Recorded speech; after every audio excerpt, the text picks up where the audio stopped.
TP. Chandrasekharan വധക്കേസിൽ പാർട്ടിക്ക് പങ്കില്ലെന്ന് പറയുമ്പോഴും കേസിലെ പ്രതിയായ ടി.കെ. രജീഷിനായി ഹൈക്കോടതിയെ സമീപിക്കാൻ ഒരുങ്ങുകയാണ് CPM. മുഴുപ്പിലങ്ങാട് സൂരജ് വധക്കേസിൽ ശിക്ഷിക്കപ്പെട്ട രജീഷ് അടക്കമുള്ള പ്രതികൾക്കായാണ് CPM മേൽക്കോടതിയെ സമീപിക്കാൻ ഒരുങ്ങുന്നത്. ടി.പി. ചന്ദ്രശേഖരനെ വെട്ടിക്കൊലപ്പെടുത്തിയത് തങ്ങളല്ലെന്നായിരുന്നു CPMന്റെ ആദ്യവാദം. എന്നാൽ പിടിയിലായ കൊലയാളികൾക്ക് CPMുമായുള്ള ബന്ധം പകൽ പോലെ വ്യക്തമാവുകയും ചെയ്തു. കൊലയാളി സംഘത്തിലെ പ്രധാനിയായിരുന്നു ടി.കെ. രജീഷ്. എന്നാൽ അന്ന് തള്ളിപ്പറഞ്ഞ അതേ ക്രിമിനലിനായി മറ്റൊരു കേസിൽ CPM മേൽക്കോടതിയെ സമീപിക്കാൻ ഒരുങ്ങുകയാണ്.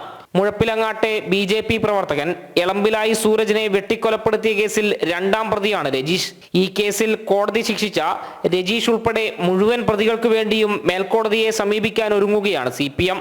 അതെല്ലാം പിന്നീട് പ്രതികളാക്കപ്പെട്ടതാണ്. അതൊന്നും ഞങ്ങളുടെ മുമ്പിൽ വിഷയമല്ല. ഈ സംഭവത്തിൽ ഇപ്പോൾ ശിക്ഷിക്കപ്പെട്ടവർ കോടതിയുടെ മുമ്പാകെ വന്ന വസ്തുതകളോ തെളിവുകളോ അടിസ്ഥാനത്തിൽ ശിക്ഷിക്കപ്പെട്ടതാണെങ്കിലും അവരുടെ നിരപരാധിത്വം തെളിയിക്കാൻ ഏത് നിയമ സംവിധാനത്തിന് മുമ്പാകെയും അപ്പീലായി സമർപ്പിക്കും. ടി.പി. കേസിൽ തള്ളിപ്പറഞ്ഞ ടി.കെ. രജീഷിനെ സൂരജ് വധക്കേസിൽ CPM ചേർത്ത് പിടിക്കുന്നു.